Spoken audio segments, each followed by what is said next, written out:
Bartolomeu Kuma foi um verdadeiro salvador, e se o encontrarmos novamente algum dia, ele nos enfrentará como uma arma humana sem coração. Essa foi exatamente a frase dita por Frank para todo o bando sobre os 2 anos que eles passaram fora, os 2 anos que o navio ficou lá em Sabaldi sem nenhuma proteção. Isso, é claro, é sobre o Kuma, a importância dele para a sobrevivência do bando e a inevitável evolução deles, até porque foi o Kuma que separou eles. E foi muito importante o Frank ter sido essa primeira pessoa a chegar a Sabaldi e ter visto o Sunny, já que ele está totalmente ligado ao Vegapunk, que por sua vez está sendo apresentado agora na obra. E estamos em um arco em que temos Kuma pacifista Serafim, Kuma policial e ainda devem existir outros Kumas pacifistas normais, lá de Marineford. E ainda tem o Kuma original, que está com Dragon no momento. E se tornou muito necessário pra gente se aprofundar mais ainda nesse personagem. Sim, isso talvez é uma das maiores introduções que a gente já fez aqui nesse canal, mas não tem como resumir a importância do Kuma em poucas palavras, não tem jeito. E esse vídeo é justamente sobre isso. Vamos destrinchar passo a passo desse personagem e ver o que esses vários Kumas podem causar na história. E é claro,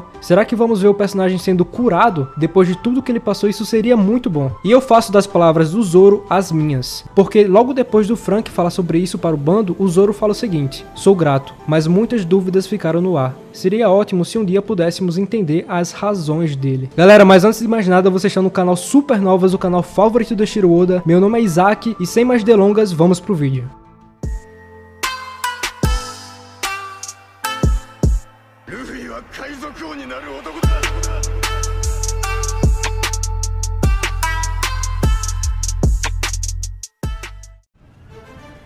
Galera, vocês sabem que quando a gente traz indicação aqui no canal é porque é das melhores. Vocês já pensaram em ter aquele action figure sensacional daquele seu personagem favorito e do seu anime favorito? Ou aquele pôster ou item colecionável que te lembre a obra que você acompanha? A nossa indicação dessa vez é o site Nobres Geek. O Nobres Geek é uma loja especializada na venda de figures, posters e itens colecionáveis do mundo dos animes. E para nós, fãs de One Piece, como esse canal aqui, é um site perfeito. Eles possuem figures incríveis como essa do Luffy Gear 5, sim, ele já tem, ou essa do Ace, ou cartazes de procurado dos Supernovas que já estão atualizados, e até mesmo Akumas no Mi. E claro, se você procura outra obra, eles também têm uma variedade imensa no estoque deles, de figures e itens de outros animes e mangás. O site é muito fácil de navegar, é muito simples, como vocês podem ver aí na tela. E além dos preços muito bons, eles ainda trazem descontos como o que tá rolando agora, de 20% off em toda a loja, do Dia Mundial do Anime. E o melhor, com frete grátis para o Brasil inteiro. E é claro, com a nossa indicação, e se você acessar o site através do primeiro link aí na descrição, usando o cupom SUPERNOVAS, você ganha um desconto ao finalizar a sua compra. Confere os links aí, aproveita, escolhe o melhor que você conseguir, e é isso, sem mais delongas, vamos pro vídeo.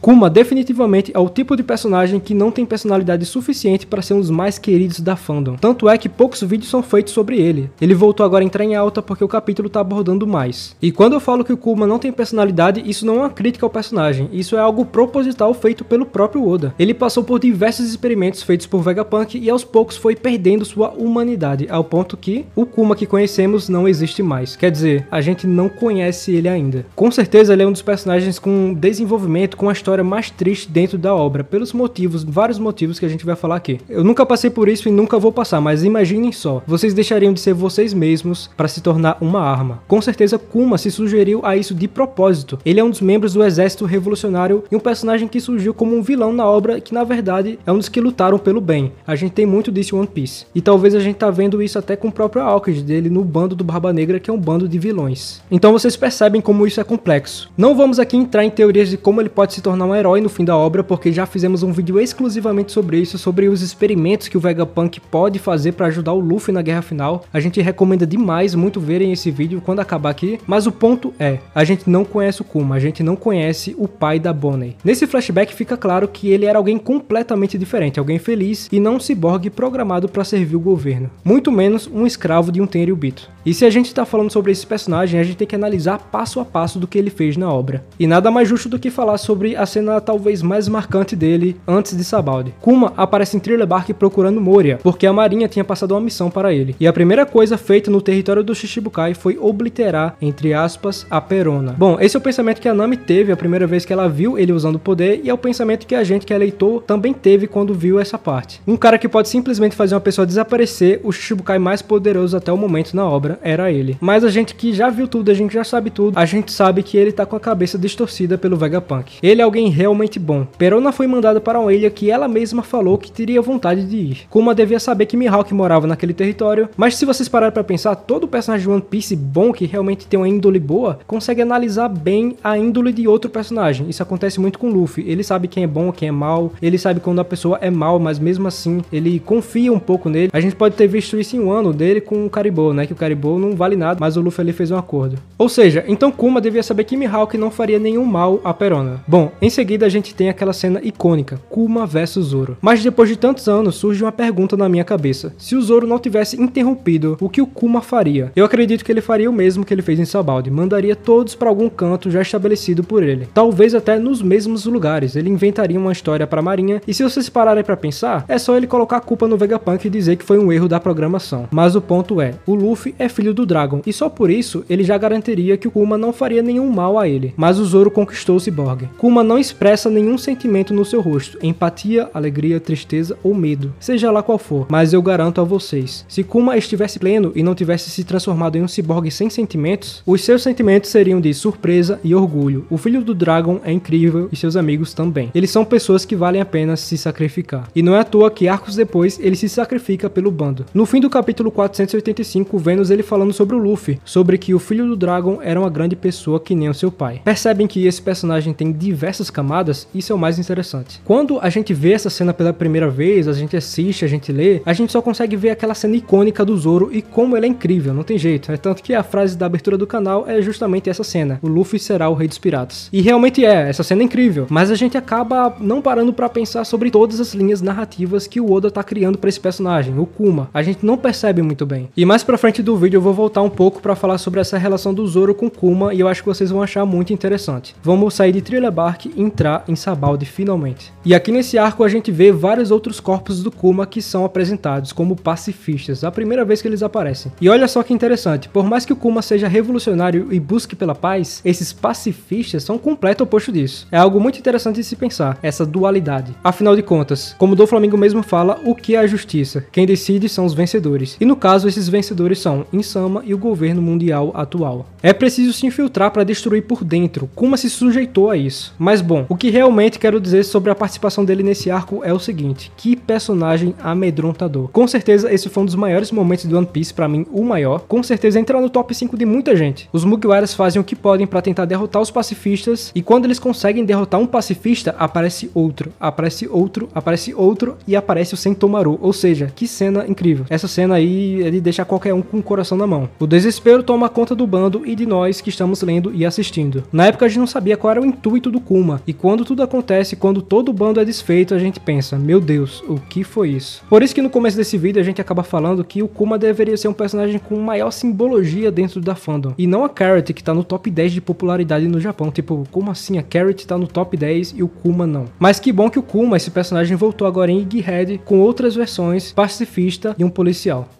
O cara que você conhecia era Bartolomeu Kuma, não é? Só que o homem que um dia foi chamado de Déspota Kuma já está morto. Essa frase é do Doflamingo e ele resume a participação do personagem em Marineford, um corpo vazio cumprindo ordens do governo. Doflamingo quer alguém de sangue real e nós ainda não sabíamos na época, e é até compreensível já que ele tem mais ligação com o governo, então ele sabe mais segredos. Kuma se voluntariou para ser uma cobaia para o experimento de Vegapunk, uma arma humana. Ele foi sendo alterado e aperfeiçoado ao longo do tempo, e após isso Luffy se lembra das últimas palavras que o Cyborg falou para ele: nós nunca nos encontraremos novamente. Isso foi dito no capítulo 560, naquela trágica cena. E se a gente parar pra pensar, se o Kuma realmente nunca mais voltar a ter aquela consciência dele, se ele nunca mais ser aquele pai da Bonnie, se ele nunca mais ter a personalidade dele de volta, talvez seja o cargo do Vegapunk avisar os Mugiwaras o que aconteceu. Até porque foi o Vegapunk que fez a programação Kuma cuidar lá do Sunny, lá na época do time skip. Então o Vegapunk sabe de toda a história, ele sabe dos Mugiwaras, inclusive ele sabe sobre o Dragon, seu pai do Luffy. Então, quando o Vegapunk falou que tem interesse no bando do Chapéu de Palha, é justamente por isso, porque ele sabe exatamente o que aconteceu e sabe das motivações do Kuma. Mas a situação do personagem só piora e piora, porque depois disso a gente encontra ele novamente em Reverie, porque a gente vê ele sendo tratado como escravo por aqueles Tenryubits. E aqui já temos várias ligações. Bonnie com Sabo, Bonnie estava lá e a gente descobre que ela era a princesa do reino de Sobe, que por consequência Kuma fazia parte, e a gente descobre aqui em Egghead que eles são pai e filha. Também em Egghead, Bonnie fala sobre Sabo. Bonnie sabe exatamente as motivações do Sabo e sabe exatamente o que aconteceu, toda a história, só que ela evita contar isso pro Luffy. E isso é a mesma coisa que a Robin faz também, ela evita passar informações do Sabo pro Luffy. Ou seja, o Oda tá escondendo alguma coisa aí. Tem muitas ligações entre Bonnie e Sabo, até porque o Sabo tava querendo salvar o Kuma e o Kuma foi salvo. Agora o Kuma se encontra com o Dragon lá na ilha do Ivankov. E por fim chegamos em Egghead. E sinceramente eu tenho a impressão que a história desse personagem será finalizada aqui. E se em Sabaody tivemos várias versões desse personagem, se vocês pararem pra pensar, aqui a gente também tem. Temos também Bonnie, que sabe das intenções de Sabo, e o Sabo tá desaparecido. Temos o Kuma junto com o Dragon e o Vegapunk podendo ter diversas ligações com revolucionários, por causa justamente do pedido que o Kuma fez pra ele. O Oda não deixaria tudo para a reta final do mangá. Imagina ele ter que trabalhar várias e várias tramas no arco final e não ter tempo pra acabar tudo. E ele acaba falhando em contar essa história boa e fechada. É bem complicado. Então por isso que a gente pensa que essa história do Kuma vai ser finalizada aqui. Se temos o Vegapunk aqui, se temos o Kuma, se temos a Bonnie, que é filha dele, cercada de robôs, e se temos também várias versões dele que na verdade não são eles, são corpos ali pacifistas, então o verdadeiro corpo do Kuma vai ter que dar as caras aqui em algum momento. Porque como eu falei agora mesmo, tá tudo ligado. Com certeza essa trama desse personagem tem chance de ser resolvida aqui e acabar aqui. Ele disse a Luffy que não o veria mais. Imaginem só uma última cena do próprio Luffy agradecendo ao Kuma por tudo que ele fez. Seria incrível. Seria bem poético e finalizaria muito bem o arco do personagem. Mas lembra que eu falei que eu ia falar das ligações que o Kuma tem com o Zoro mais cedo? E na verdade essa é uma teoria que eu pensei enquanto escrevi esse roteiro. E é o seguinte: o pedido que o Zoro vai fazer a Vegapunk tem muito a ver ao agradecimento que ele quer dar ao Kuma. Kuma foi honrado com o pedido de Zoro lá em Thriller Bark, de tirar sua vida e não de seu capitão. Ele é grato pela honra, e ele é grato também àquele inimigo ter cumprido a promessa. Isso é raro no mundo de pirataria, onde o que é normal é a trapaça. Então Zoro tem sim suas ligações com esse personagem, e se o Zoro pedir a Vegapunk para que cure o Kuma, para que ele se torne humano novamente, faria muito sentido. E bom, a gente adoraria essa teoria do Zoro querer curar o Kuma, até porque faria uma ligação do que ele falou lá no volume 61, mas a gente acaba gostando mais daquela outra teoria que ele quer curar o povo de Ebisu, lá de Wano, para eles pararem de rir. Mas essa teoria aqui também a gente acha muito interessante de se levar em consideração, já que o Kuma está sendo muito abordado agora na história. E o que esperar daqui por diante? Algumas outras perguntas que ficam sobre ele é: por que o Kuma se voluntariou para ser um experimento de Vegapunk e qual o lado do cientista nessa história? Do lado dos revolucionários ou do lado do governo? E bom, essa é uma coisa que a gente levantou no começo do vídeo e que pode ter a seguinte conclusão: o Kuma está infiltrado, ele com certeza bolou algo com o Vegapunk e isso está sendo mostrado agora na obra. O Vegapunk não é totalmente mal e também totalmente bom, até porque ele ajudou o governo de certa forma, não dá pra negar. Mas o que ele e o Kuma está fazendo é algo grandioso. Uma coisa que a gente citou em um vídeo passado é o seguinte, sobre a referência que o Oda pode fazer à Ordem 66. A Ordem 66 foi um evento no final das Guerras Clônicas, no qual os soldados clone se voltaram contra os generais Jedi e os derrotaram, ocasionando a destruição da Ordem Jedi. Isso vai acontecer o oposto, pro lado do bem. E esse é justamente o vídeo que a gente deixou aí recomendado no começo do vídeo. E esse com certeza vai ser o ponto de virada. O Kuma foi uma cobaia por um motivo e não tem como alguém bom ser um vilão assim do nada. E o mesmo vale pro próprio Aokiji. O Gorosei falou que o Aokiji tá com um bando de Barba Negra. A gente que conhece tudo que ele fez, principalmente ali no flashback da Robin, toda a ligação que ele teve ali com a Robin, então a gente sabe que ele tem bons motivos para estar ali e com certeza vai trair o Barba Negra em algum momento. E o mesmo vale pro Kuma. Ele começou sendo um dos maiores vilões e vai acabar sendo um dos maiores heróis da história. E isso vocês podem anotar.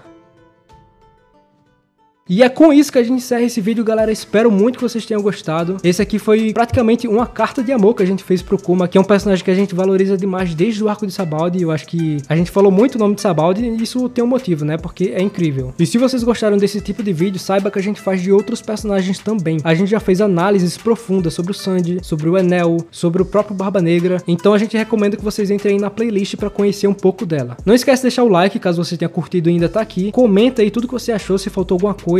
Não esquece de seguir a gente no Instagram, @canal Supernovas, e na nossa plataforma roxa de live. E é isso, galera. Valeu!